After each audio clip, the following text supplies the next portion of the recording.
Bienvenida o bienvenido a esta charla a fondo. Hoy vamos a explorar algo verdaderamente fundamental, la célula. Vamos a usar esas notas y transcripciones de clases de procesos biológicos que nos compartieron, pues para entender bien esta unidad básica de la vida. Claro que sí. Tenemos material que va desde lo más básico, ¿no? La teoría celular. Ajá, las procariotas y eucariotas. Exacto. Y también las diferencias entre animales, vegetales, sus componentes internos, los organelos. Y la membrana, que es importantísima. Esa frontera, ¿verdad? La membrana celular. Así es. La idea hoy es, pintar un cuadro claro de qué es una célula, qué hacen sus partes más importantes y, sobre todo, por qué entender esto es la base para comprender casi todo lo demás en biología. Como los cimientos de un edificio. Exactamente. Pensemos en procesos como el metabolismo o la homeostasis, de los que ya hemos platicado alguna vez. Sí, sí. Bueno, pues todo empieza aquí, a nivel microscópico. Es, como decías, entender los ladrillos antes de admirar el edificio completo. Perfecto. Pues arranquemos entonces con lo esencial, ¿te parece? Adelante. ¿Qué es una célula? Así, según estos apuntes, dicen que es la unidad más pequeña capaz de vivir por sí sola. Ajá. La base de todos los organismos y tejidos, el bloque de construcción de la vida. Vamos. Exacto. Y no es solo una idea, sino más, ¿eh? Es el corazón de la teoría celular. Cierto, la mencionan mucho. Sí, que gente como Schleiden, Schwann, Virchow, ellos ayudaron a consolidarla con sus observaciones. Y fíjate, esta teoría nos dice cosas clave. A ver. 1. Todos los seres vivos estamos hechos de células. 2. La célula es la unidad funcional y estructural básica, o sea, ahí ocurren las funciones vitales. ¿Dónde pasa todo? Ajá. Y 3, muy importante, toda célula viene de otra célula que ya existía. No aparecen de la nada, ¿eh? O sea, nada de generación espontánea. Nada de eso. Y además, claro, contienen el material genético, el ADN, la información hereditaria.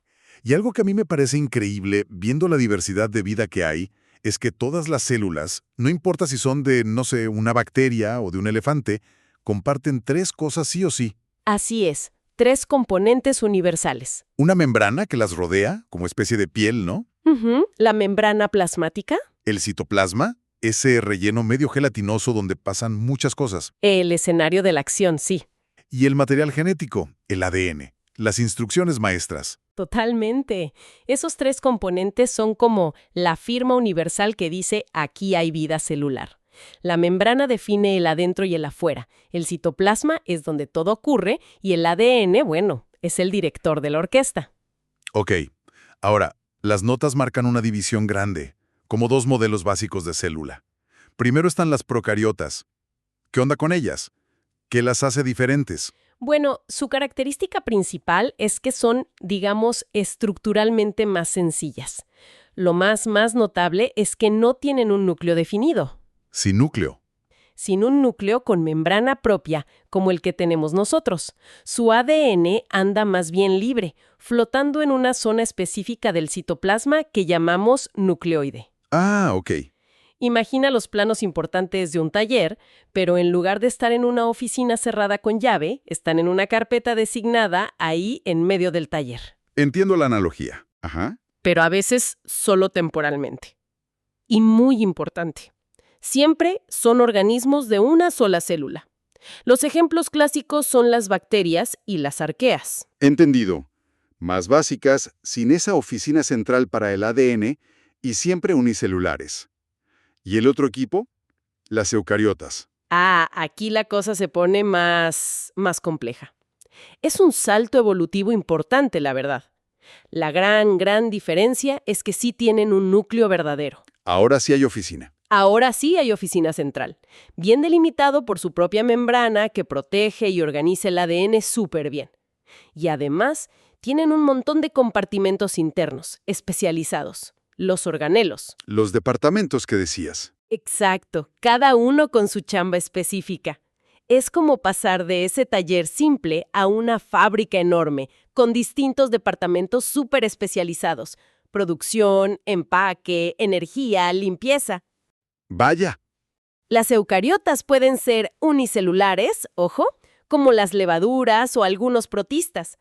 Pero son la base de todos los organismos grandes que vemos. Plantas, animales. Nosotros, por supuesto, estamos hechos de células eucariotas. O sea que la diferencia clave es esa organización interna, ¿no? Con el núcleo como centro de mando y todos esos organelos especializados trabajando en conjunto en las eucariotas. La analogía de la fábrica versus el taller me quedó muy clara. Exacto. Esa compartimentalización, esa división del trabajo interno, permite una eficiencia y una complejidad mucho, mucho mayores. Bueno, ya que hablamos de esos departamentos especializados, los organelos, ¿qué tal si hacemos un recorrido rápido por los más importantes? Pensemos en una célula animal, como la describen las fuentes. Me parece perfecto. Como visitar esa fábrica o esa ciudad miniatura que es la célula. Empecemos por la oficina central, el ayuntamiento, el núcleo. Claro. El núcleo es el centro de información y control. Ahí está guardado el ADN, con toditas las instrucciones para que la célula funcione, crezca, se reproduzca. Todo. ¿El cerebro de la célula, casi? Podría decirse. Y dentro del núcleo hay una zona aún más densa, el nucleolo. Este es como la imprenta especializada donde se fabrican los ribosomas, que son otras estructuras clave. Los ribosomas. Las notas dicen que son las fábricas de proteínas. Salen del nucleolo y luego ¿qué hacen? Una vez que están listos, salen del núcleo al citoplasma. Y sí, son literalmente las máquinas que ensamblan proteínas. Es increíble. ¿Cómo que máquinas? Pues leen las instrucciones que vienen del ADN, que llegan en forma de una molécula mensajera, el ARN. Ajá, el ARN mensajero. Ese mero. Y van uniendo las piezas, que son los aminoácidos, en el orden correcto para crear las proteínas que la célula necesita para todo.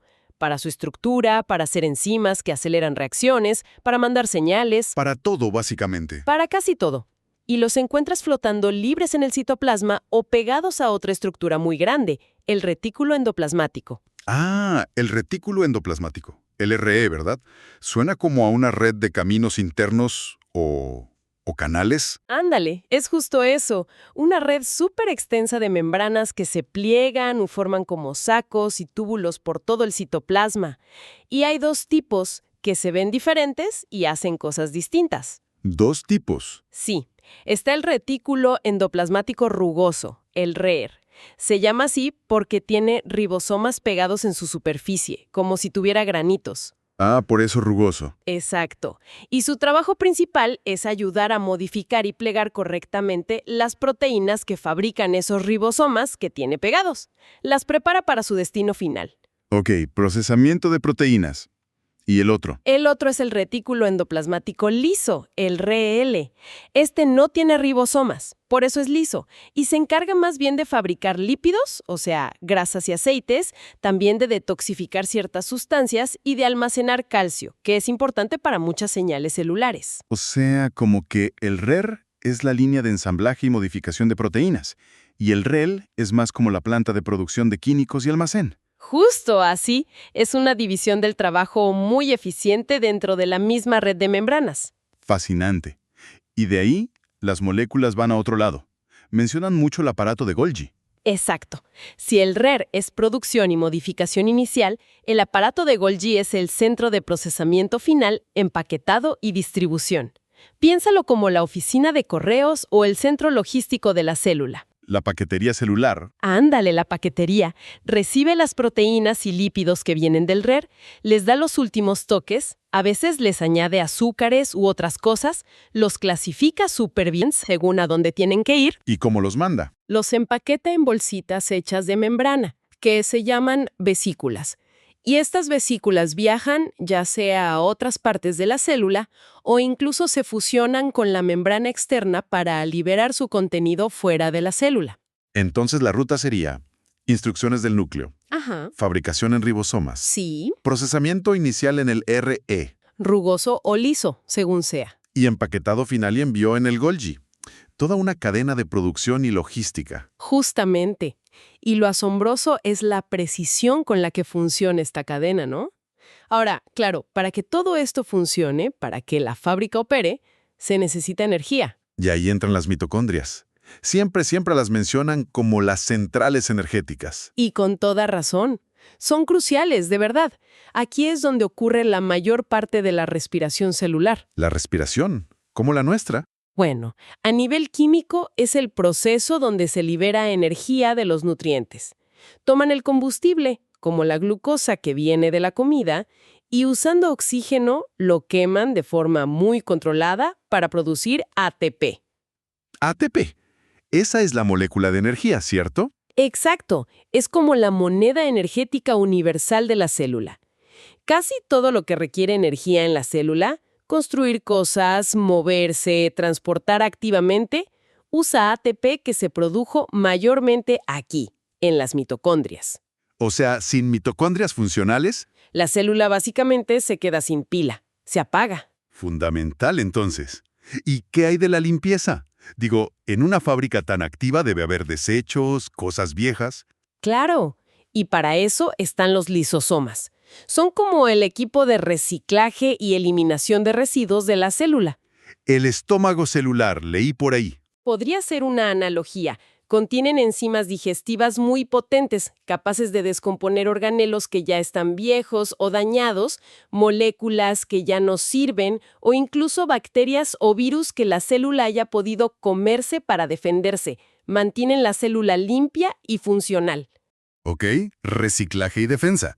Y para que todo esto, núcleo, RE, Golgi, mitocondrias, no sea un caos flotando ahí nomás, ¿qué le da estructura a la célula? ¿Qué la sostiene? Ahí entra el citoesqueleto. Ojo, no es un esqueleto rígido como el nuestro, de hueso. Es más bien una red dinámica súper compleja de filamentos y túbulos hechos de proteínas que se extiende por todo el citoplasma.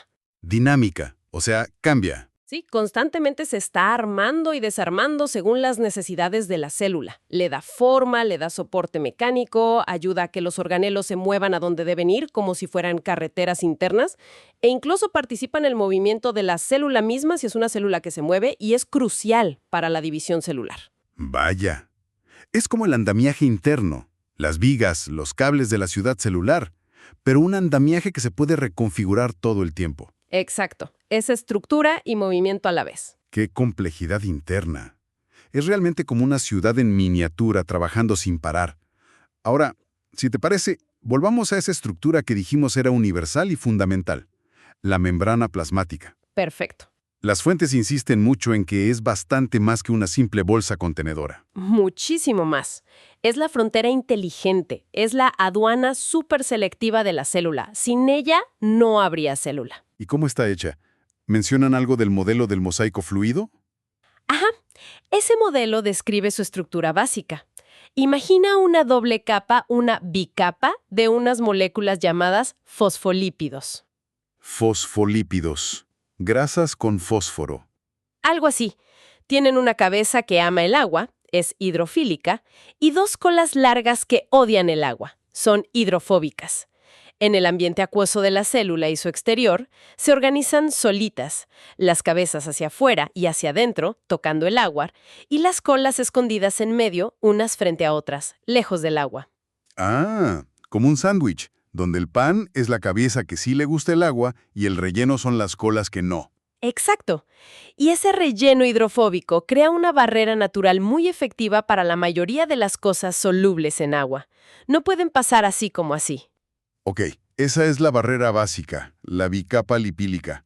Pero, ¿cómo controla quién entra y sale si es una barrera? Mencionaste que es selectiva. Ahí está la clave del mosaico fluido, las proteínas. Incrustadas en esa doble capa de lípidos como si fueran icebergs flotando en ese mar de lípidos. Por eso fluido, porque no es rígido. Hay un montón de proteínas diferentes. Esas son las que hacen el trabajo de control y muchas otras cosas. ¿Proteínas como puertas? Como puertas, como canales, como bombas, como receptores. Algunas atraviesan toda la membrana, proteínas integrales, y forman túneles para que pasen ciertas sustancias específicas como iones de sodio o potasio. Ok. Otras actúan como transportadores. Agarran una molécula de un lado, cambian de forma y la sueltan del otro lado, como una puerta giratoria. Entiendo. Algunas de estas puertas o transportadores funcionan sin gasto de energía, simplemente dejan pasar las cosas a favor de su gradiente, de donde hay más a donde hay menos. Eso es transporte pasivo o difusión facilitada. Pasan gratis. Pasan gratis, sí, pero otras proteínas son como bombas que necesitan energía, necesitan ATP. El ATP de las mitocondrias. Ese mero. Necesitan ATP para mover sustancias en contra de su gradiente, de donde hay menos a donde hay más. Eso es transporte activo. Y este control tan fino es vital para mantener las condiciones internas adecuadas, para mantener la homeostasis, ese equilibrio estable del que hemos hablado. O sea, la membrana no solo separa, sino que activamente decide qué pasa y qué no, y cuándo, usando esas proteínas como compuertas, algunas automáticas y otras que requieren pagar con energía. Exactamente. Y no solo eso, hay más en la membrana. En la cara que da hacia afuera de la célula hay cadenas de carbohidratos pegadas a los lípidos o a las proteínas. Azúcares. Sí, forman una especie de cubierta llamada glucocáliz. Y estas cadenas son súper importantes para que las células se reconozcan entre sí. Imagínate en el sistema inmune y también para recibir señales del exterior. Señales como hormonas. Por ejemplo, las notas mencionan la insulina. La insulina viaja por la sangre, llega a la célula, se pega a una proteína receptor específica en la membrana y ¡pum! Esa unión desencadena una señal hacia adentro que le dice a la célula, oye, deja entrar glucosa. Así que la membrana también es el centro de comunicaciones de la célula con su entorno. O sea, es barrera, es aduana, es centro de comunicaciones. Realmente es una estructura fascinante, dinámica y multifuncional, no una simple pared. Para nada. Es uno de los componentes más cruciales y complejos de la célula, sin duda. Bien, y ya casi para cerrar esta exploración celular, las notas hacen hincapié en que, aunque las células animales y vegetales son ambas eucariotas y comparten mucho de lo que hemos dicho, núcleo, mitocondrias, Golgi, Sí, comparten la maquinaria básica eucariota. también tienen diferencias importantes, adaptadas a sus estilos de vida, supongo. Claro, son estilos de vida muy, muy distintos. Las células vegetales tienen 3 características principales que no encontramos, al menos no de la misma forma, en las animales. A ver, ¿cuáles son? Primero, una pared celular rígida. Está por fuera de la membrana plasmática. Ah, claro, la celulosa. Principalmente celulosa, sí. Les da soporte estructural como un exoesqueleto para cada célula y también protección mecánica. Es lo que hace que las plantas se mantengan erguidas, que no se desparramen. Ok, pared celular. ¿Qué más? Segundo, cloroplastos. Estos son otros organelos increíbles, con su propia membrana y ADN, de hecho. Son el sitio donde ocurre la fotosíntesis. ¿La magia de convertir luz en comida? Básicamente, usan la energía de la luz del sol, más agua y dióxido de carbono para fabricar su propio alimento, que es glucosa.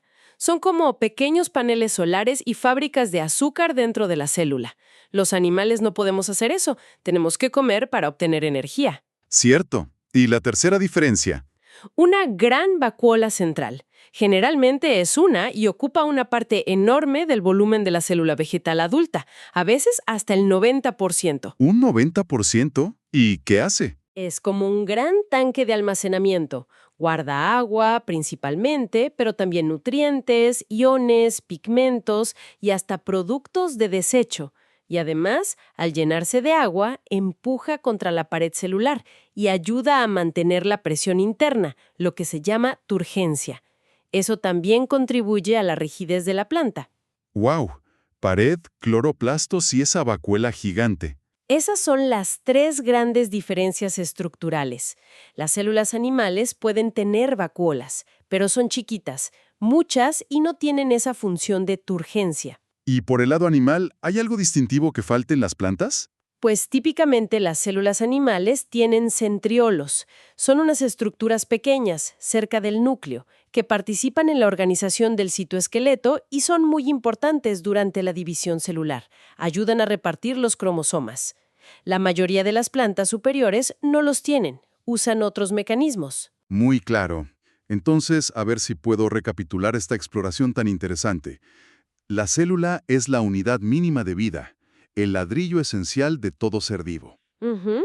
Hay dos modelos básicos, procariotas, que son más simples, sin núcleo definido como las bacterias, Correcto. y las eucariotas, mucho más complejas, con un núcleo verdadero que guarda el ADN y un montón de organelos especializados, como las nuestras o las de las plantas. Así es. Dentro de las eucariotas, animales y vegetales comparten mucha maquinaria interna, núcleo, mitocondrias, RE, Golgi, pero tienen diferencias clave adaptadas a sus necesidades. La pared celular, los cloroplastos y la vacuola central en vegetales, los centriolos en animales. Perfecto resumen. Y en todas, absolutamente todas, la membrana plasmática actúa como una frontera súper inteligente, controlando qué entra y qué sale, y también comunicándose con el exterior. La célula eucariota es, de verdad, como una ciudad increíblemente organizada y eficiente en miniatura. Exacto. Y lo fundamental es entender que esta estructura no es estática, ¿eh? Es el escenario dinámico donde suceden todos los procesos que llamamos vida. ¿Cómo obtenemos energía en las mitocondrias? ¿Cómo construimos lo que necesitamos con los ribosomas y el R? ¿Cómo nos protegemos y limpiamos con los lisosomas? ¿Cómo respondemos al ambiente gracias a la membrana? ¿Cómo nos reproducimos guiados por el núcleo? Todo pasa ahí dentro. Todo está anclado en esta organización celular y en la coordinación perfecta entre sus partes, con la membrana jugando ese papel crucial de mediadora con el exterior y guardiana del interior. Pensando en esa célula como una ciudad, con su gobierno en el núcleo, sus fábricas, su centro logístico, sus plantas de energía, su equipo de limpieza y esa aduana súper estricta que es la membrana. Nos deja una reflexión interesante, ¿no crees? ¿Cómo cuál? ¿Qué pasa cuando falla la comunicación entre los distritos de esta ciudad celular? ¿O cuando la aduana se vuelve permeable a lo indeseable? ¿O se vuelve incapaz de sacar la basura? ¿O falla el suministro de energía? Uf, pues empiezan los problemas serios. Exacto. Quizá entender esos fallos a nivel microscópico, esas disfunciones en la maquinaria celular que acabamos de describir, sea la clave para comprender, quizá en otra ocasión, lo que a nivel macroscópico llamamos enfermedad. Es algo en que pensar, ¿no? Definitivamente. Es la base de mucho de lo que estudia la medicina moderna, una perspectiva fascinante.